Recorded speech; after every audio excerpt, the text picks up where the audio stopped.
Day, anong masarap sa bangus? Buto. Buto? Bakit buto? Paano mo nasabing buto ay masarap? Ha? Wala naman. Hindi nga. Yung anong masarap doon? Di ba yung iba, mas masarap daw yung ulo ng bangus? Opo. Masarap sipsipin, ano? Siguro nga po. Parang yung balot, ano? Ay, hindi po ako kumakain ng balot. Ang sarap sipsipin sa bangus yung mata. Oh, yung mata, yun. Talagang sagad-sad yung lasa, no? Pag ganun, no?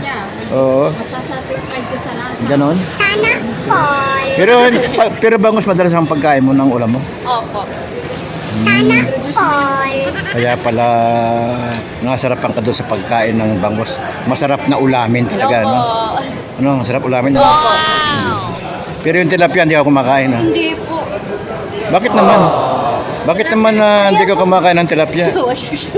Di ba yung tilapia masarap yan? Oh, sabi po nila pero hindi po ako kumakain ng tilapia. Pero halimbawa, kakain ka ng tilapia, tatanggalin mo yung kaliskis? Oo naman po. Oo naman po, siyempre, tatanggalin yung kaliskis yun. Pero yung may kaliskis, paano ang pagluto mo doon? Papanood naman nila ko mamaya.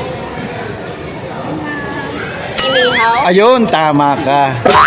Pero yung kabila niyan, prito, yung kabila inihaw. Anong tawag doon?